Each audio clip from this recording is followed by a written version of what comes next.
Sepanjang tahun 2015, banyak terjadi peristiwa yang mewarnai dinamika kehidupan di negeri ini. Beberapa di antaranya terkait peristiwa pendidikan, ekonomi, dan lingkungan hidup. Jurnal DAI mencatat 2 di antaranya, yaitu terkait ekonomi dan juga lingkungan hidup.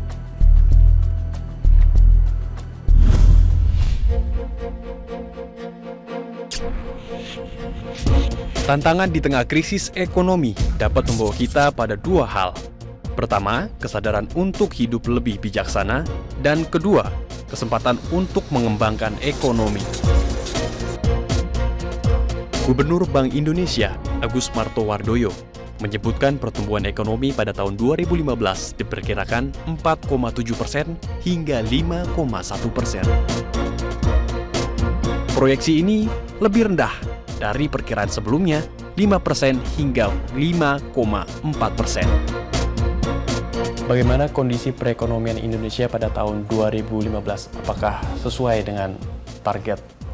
Yang pasti tidak sesuai dengan target, karena target pemerintah itu 5,7%, tapi kalau kita lihat dari triwulan 1, 2, 3, dan kelihatannya di 4 juga rata-rata hanya 4,7%. Jadi jauh di bawah target ya, jadi tidak tercapai 1% ya. Memang tidak bisa dilihat hanya sepihak saja. Ada 2 faktor eksternal dan internal ya. Faktor eksternalnya sendiri kalau kita melihat Amerika ini kan membuat ketidakpastian dunia juga, di mana The Fed tidak diumumkan ya, mungkin baru diumumkan akhir Desember ini ya. Cenderung kebanyakan investor mengalihkan dana dari obligasi dan saham itu pindah ke currency. Jadi sekarang ini banyak spekulasi di currency. Akibatnya fluktuasi nilai tukar rupiah itu cenderung terhadap US dollar menjadi sangat berfluktuatif ya, menyebabkan investor tidak melakukan investasi, dia lebih banyak cenderung menempatkan uangnya saja ya. Masyarakat pun kalau kita lihat ternyata konsumsi juga mengalami penurunan walaupun turunnya tidak signifikan. Karena ternyata banyak masyarakat juga menempatkan uangnya tidak digunakan untuk konsumsi. Nah, itu salah satu yang membuat kenapa pertumbuhan tidak sesuai ya. Apakah berwirausaha menjadi salah satu solusi untuk mendorong pertumbuhan ekonomi yang ada di Indonesia, Bu? Jadi kalau saya bilang gini, orang dunia usaha kalau mau makin kaya, biarin makin kaya, yang penting dia bayar pajak gitu. Jangan orang mau kaya nggak boleh. Nah, akhirnya kan pajaknya kecil, akhirnya orang miskin nggak bisa kita hindari ya. Memang PR-nya ke depan itu adalah PR kemiskinan yang masih sangat tinggi, pengangguran yang masih sangat tinggi, ini yang harus mulai dipikirkan, karena dengan iklim investasi yang bagus, pasti ada penciptaan lapangan kerja ya. Nah, orang miskin gimana? Orang miskin ini nggak bisa ditanggung oleh dunia usaha dong, pemerintah yang harus menanggung. Oleh karena itu di dalam APBN itu harus ada dana untuk kemiskinan itu adalah bukan memberi ikan, tapi harus kailnya. Artinya menciptakan lapangan kerja, program padat karya misalnya, itu bisa membantu masyarakat untuk meningkatkan daya beli.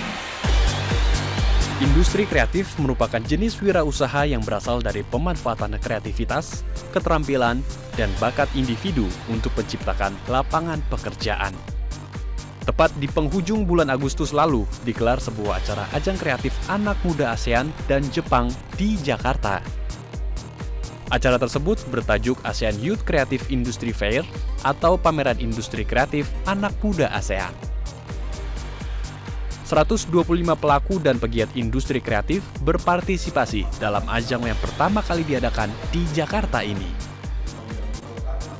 Pada kesempatan ini terdapat 4 kategori industri yang diangkat, yaitu fashion, desain produk kerajinan, aplikasi games, dan film animasi. Kreatif kalau kamu bisa memproduksi sesuatu, pikir sesuatu di luar yang orang pikir. Itu namanya kreatif. Jadi belum ada kamu ciptain. Jadi orang-anak muda nih kasarnya tuh modal nggak usah gede, asal dia kreatif, dia bisa dapetin bentuk perusahaan, aplikasi, macam-macam, bikin game, bikin desain yang menghasilkan uang sebetulnya. Nah itu yang membuat negara maju seperti itu. Kita mau membangun banyak tempat menjadi tempat untuk menjadi co-working place sebagai inkubator buat para startup ini. Kalau konkretnya kan masih saling ketemu nih. Ada co-working place-nya kan ketemu, saling istilahnya dulu orang bilang brainstorming lah, saling tukar pikiran, nah bisa keluar yang lebih bagus. Bagaimana dengan ekonomi kreatif yang ada di Indonesia seperti ini, Bu? Tanggapan Anda gimana? Begini, wirausaha itu kan menciptakan lapangan kerja. Jadi jangan sampai orang tuh sekarang mencari kerja, tapi harus menciptakan lapangan kerja. Nah, menurut saya sebenarnya peluang itu sebenarnya besar ya, tapi harus difasilitasi. Jadi menurut saya anak-anak muda sekarang itu adalah jiwanya sudah wirausaha, cuman peraturan-peraturan ya, kemudian kayak peraturan perbankannya, peraturan bagaimana orang bisa mengembangkan diri jadi entrepreneur itu yang kurang. Jadi menurut saya memang pemerintah harus membuat kemudahan-kemudahan bagi para entrepreneur baru gitu. Nah di sisi produksi UKM menurut saya itu sangat kreatif dan sebenarnya potensi untuk ekspornya tinggi, tapi belum digarap oleh pemerintah untuk mereka itu bisa menjadi pelaku ekspor yang signifikan ya. Jadi harus menggantikan komoditas. Saat ini kan 57% ekspor kita itu hanya berbasis komoditas mentah. Nah itu yang harus dirubah kepada industri kreatif. Nah ini menurut saya perlu berbagai insentif tuh ke arah industri kreatif supaya ekspor kita ke depan harus berubah. Kota Bandung adalah kota yang memiliki banyak potensi anak muda yang mengembangkan ekonomi kreatif. Di antara salah satu desain produk kreativitas unggulan yaitu batik fraktal. Batik fraktal dirintis pada awal tahun 2007. Setelah riset sepanjang tahun dan belajar dari berbagai ahli, inovasi batik fraktal ditampilkan dalam sebuah konferensi di Milan, Italia pada akhir tahun 2007. Perumusannya ya karena ini satu-satunya software yang ada mungkin di Indonesia atau bahkan di dunia ya. Jadi kita tidak ada presidennya sama sekali, jadi kita semuanya mulai dari nol. Yang pertama itu kita bikin motifnya dulu. Motifnya itu kita buat dengan menggunakan rumus yang namanya fraktal itu. Kalau sudah, kemudian nanti kita print ke kertas.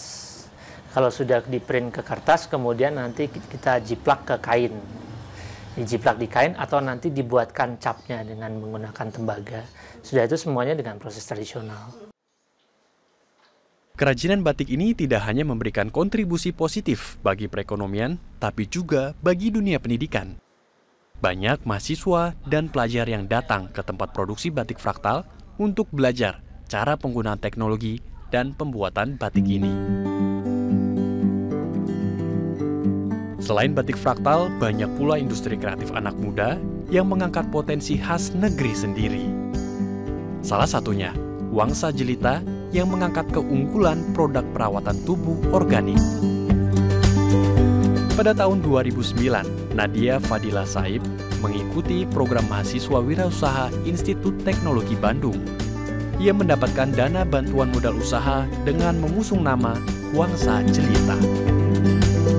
Ide awalnya membuat bisnis produk perawatan tubuh yang sepenuhnya natural dan terbuat dari bahan-bahan alami. Dalam membuat produknya, Nadia dan teman-teman bekerja sama dengan komunitas lokal. Salah satunya dengan komunitas petani mawar. Mawar kelas C yang batangnya pendek yang tak laku di pasar dimanfaatkan oleh Nadia untuk membuat formula sabun mawar. Wangsa Jelita membelinya dengan harga seperti mawar kelas A.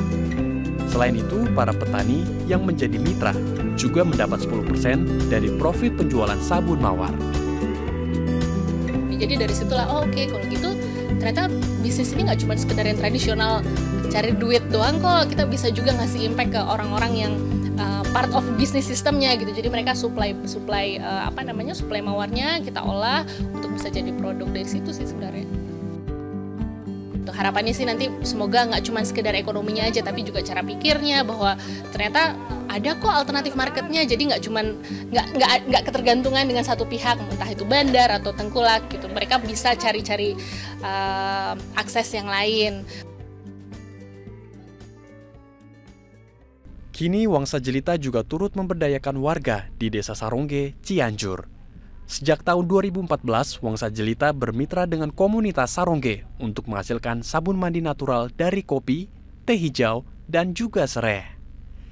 Bersama Yayasan Green Initiative Foundation, para petani mampu memberikan nilai tambah pada hasil alam yang mereka miliki.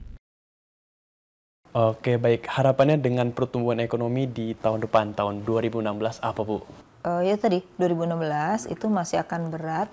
Oleh karena itu, pemerintah harus merubah pola belanja. Ya, pola belanja harus dirubah. Pada awal-awal tahun itu harus belanja baik. Kemudian yang kedua, jangan terlalu ekspektasi terhadap pajak yang tinggi, karena itu akan berpengaruh juga terhadap konsumsi masyarakat gitu loh. Kalau menurut saya sih mendingan biar konsumsi masyarakat dulu besar, pajak ini sambil menunggu mereka bayar pajak dengan taat, sistemnya diperbaiki gitu. Jangan digenjot sekarang, tapi ke depan nggak dapat pajak lagi gitu. Jadi nggak ada sustainability dalam pembiayaan pembangunan kan. Itu berbahaya karena defisitnya pemerintah jadi makin besar. Itu ya. Terus kemudian bagaimana dunia usaha bisa mendapat tempat. Kalau menurut saya sebenarnya investor asing maupun investor domestik itu di Indonesia tuh melihat potensi pasarnya masih tinggi. Nah, cuman iklim investasi tuh yang saya melihat kebanyakan para menteri ini bicaranya beda-beda ya. Jadi tidak ada kepastian buat mereka untuk menjamin usahanya di Indonesia. Terus intervensi misalnya harga semen diturunkan. Nah, itu mungkin belum implementasi tapi baru ngomong saja orang sudah melihat bahwa intervensi pemerintah terlalu banyak. Nah, ini harus dikurangin, biarkan berjalan perusahaan sesuai dengan adanya ya. Kalau pemerintah mau main jangan diintervensi tapi lebih pada policy insentif gitu.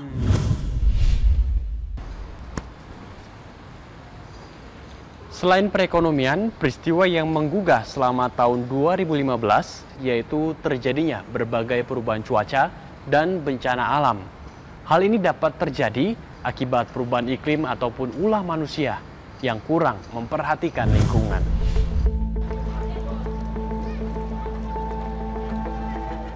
Banjir menjadi fenomena tahunan di Jakarta. Hampir setiap awal tahun, pada musim hujan, ibu kota ini dilanda banjir. Awal tahun 2015, berdasarkan analisa pantauan curah hujan rata-rata harian, BMKG memperkirakan sekitar 37 kecamatan di Jakarta dapat terendam banjir. Secara umum dan sederhana, dapat dikatakan bahwa ada 3 faktor utama penyebab banjir di Jakarta. Pertama, berkurangnya daerah resapan air. Kedua, semakin menyempitnya aliran sungai, antara lain karena bangunan liar di bantaran sungai. Ketiga, banyaknya timbunan lumpur dan sampah akibat perilaku masyarakat yang ceroboh dan tidak bertanggung jawab. Bagaimana realisasi dari kajian lingkungan di Indonesia, Pak, pada tahun 2015 ini, Pak? Apakah sesuai dengan target? Jadi sepanjang 2015 kalau kita amati memang kemarin ada peristiwa perubahan iklim yang cukup signifikan yaitu El Nino ya, musim panas yang cukup berkepanjangan sehingga kita dihadapkan kepada kekeringan dan akhirnya banyak terjadi kebakaran hutan terutama lahan gambut dan kita semua sudah merasakan betapa dahsyatnya dampak dari kebakaran itu. Kerugian negara juga luar biasa meskipun ada bantuan-bantuan asing yang katanya untuk mengatasi kebakaran lahan dan hutan, tapi nyatanya sebetulnya hanya ya pemborosan biaya juga karena nyatanya tidak padam setelah turun hujan saja itu padam, gitu kan? Ya kurang bagus karena apa? Ya itu kan terkait dengan kebutuhan tuntutan perekonomian, peningkatan perekonomian.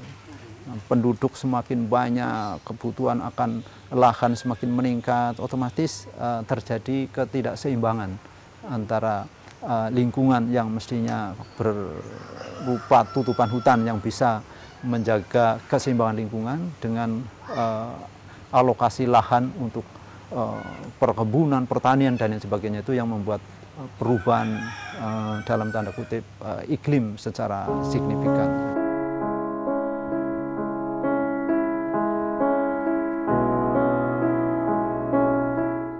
Musim kemarau yang berakibat kekeringan terjadi di beberapa wilayah di Indonesia. Kekeringan pada tahun 2015 lebih parah dibanding tahun 2014. Hal ini disebabkan karena efek El Nino El Nino adalah fenomena global dari meningkatnya suhu permukaan laut di sekitar Pasifik Tengah dan Timur sepanjang ekuator dari nilai rata-rata.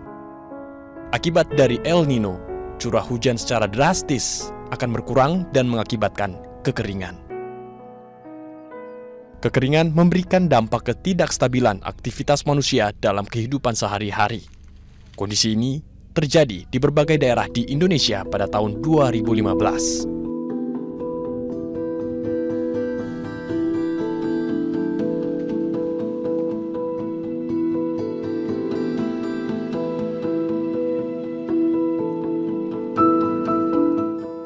Artinya terjadi kekeringan di banyak tempat, bahkan data yang ada di kami untuk saat ini ada 16 provinsi, 156 kabupaten kota, dan lebih dari 800 kecamatan yang saat ini mengalami kekeringan. Dan kebanyakan berada di wilayah Jawa, Bali, Nusa Tenggara Barat, Nusa Tenggara Timur. Ada beberapa yang di Lampung, Sulawesi Selatan juga dilaporkan sudah mulai kekeringan. Untuk mengatasi permasalahan ini, Badan Nasional Penanggulangan Bencana bersama TNI Udara melakukan antisipasi masalah kekeringan. Salah satu desa yang mengalami dampak kekeringan di tahun ini adalah Desa Ridogali, Kecamatan Cibarusah, Kabupaten Bekasi. 70% warga Ridogali yang bekerja sebagai petani gagal panen. Jadi merugi. Biasanya kan penghasilan 1 hektar itu, Pak, nyampe 5 ton atau 6 ton. Sekarang cuma 3,5 ton. Memasuki pertengahan Juli, bencana asap di tahun ini mulai berlangsung. Secara hampir bersamaan, melanda sebagian besar wilayah Sumatera dan Kalimantan. Bencana asap ini memenuhi sebagian besar pesisir Sumatera, antara lain wilayah Riau, Jambi, juga Sumatera Selatan. Sementara di wilayah Kalimantan, bencana asap hampir memenuhi wilayah Kalimantan Tengah, Selatan, dan juga Timur. Ini bukan bencana alam, ini adalah bencana akibat ulah manusia. Jadi dampak bencana asap yang ditimbulkan akibat kebakaran hutan dan lahan adalah man-made disaster atau bencana akibat ulah manusia. Jadi kalau kita lihat 17 tahun, bahkan ada yang bilang 18 tahun, gitu ya, pembakaran hutan dan lahan, yang salah satu konsekuensinya itu adalah asap, ya. Jadi kita lihat memang karena banyak sekali sebenarnya dipengaruhi oleh ekspansi dari industrial plantation istilahnya. Jadi untuk tanaman industri seperti perkebunan kelapa sawit dan kemudian juga hutan tanaman industri. Banyak sekali praktek-praktek itu sebenarnya beresiko tinggi. Diperkirakan tahun 2015, dampak ekonomi akibat bencana asap mencapai lebih dari 20 triliun rupiah.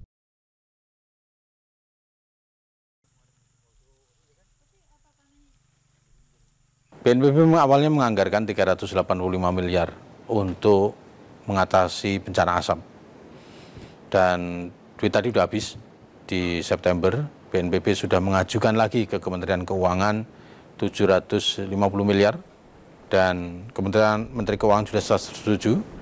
Sehingga dana on-call, dana siap pakai yang ada di BNPB saat ini masih 750 miliar. Berapa kebutuhan untuk mengatasi kebakaran hutan dan lahan sampai dengan katakan Desember nanti, ya kita belum menghitung semuanya. 25 pesawat dan helikopter yang kita sewa itu masih beroperasi, artinya masih kita perlu bayar. Berapa semuanya? Ya belum kita hitung semuanya. Namun yang pasti biayanya sangat besar. Apa yang harus dilakukan pemerintah, Pak, untuk mengoptimalkan kajian lingkungan agar kelestarian lingkungan kita tetap terjaga, Pak? Ya kalau menurut saya, karena konsep pembangunan berkelanjutan adalah suatu pembangunan yang bisa meningkatkan perekonomian tanpa harus mengorbankan lingkungan. Dan di situ dijelaskan dalam konsep pembangunan itu bahwa pembangunan yang berkelanjutan adalah pembangunan yang bisa memenuhi kebutuhan tuntutan manusia saat ini tapi tanpa mengorbankan atau tanpa merampas hak-hak dari generasi yang akan datang. Jadi intinya harus seimbang. Boleh sekarang meningkatkan perekonomian, tapi jangan terlalu dihabiskan. Nah, akhirnya keseimbangan ini tidak terjadi, dan pembangunan perekonomian yang diharapkan bisa mensejahterakan justru akan menimbulkan bencana, dan akhirnya hasilnya justru tidak menguntungkan tapi merugikan, karena biaya untuk mengembalikan lingkungan itu jauh lebih besar dibandingkan keuntungan yang diperoleh dari hasil pembangunan itu. Oke, baik. Kemudian apa harapannya pada tahun depan, tahun 2016, untuk kelestarian lingkungan hidup kita dan juga kajian lingkungannya, Pak, tentunya? Saya itu baik dari masyarakat, pemerintah itu betul-betul peduli dan konsekuen, konsisten dalam mengimplementasikan aturan. Aturan-aturan itu sudah kita buat,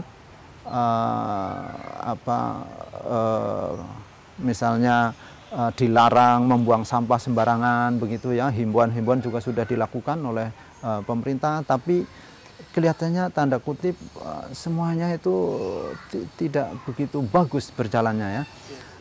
Ambil contoh sekarang kasus pasca kebakaran, pasca musim kering kan banjir.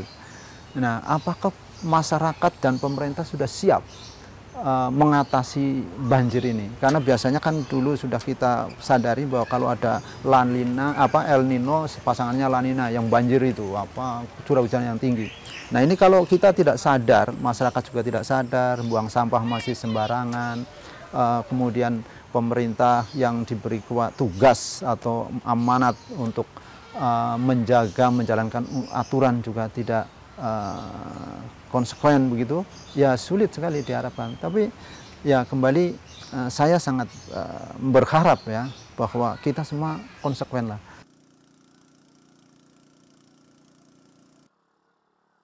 Permasalahan lingkungan membutuhkan uluran tangan semua pihak.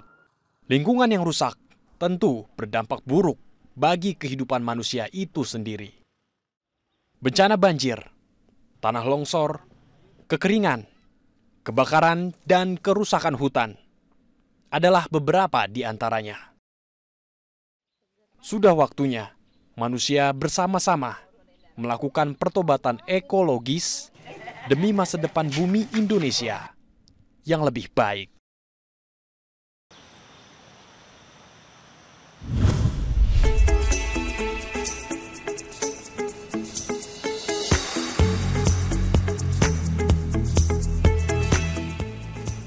Besar harapan agar di tahun yang akan datang, segala hal baik dapat dipertahankan dan yang kurang baik dapat dihilangkan. Semoga kita semua bergerak untuk turut serta menciptakan perekonomian bangsa yang lebih baik dan lingkungan hidup yang lebih terjaga. Selamat Tahun Baru.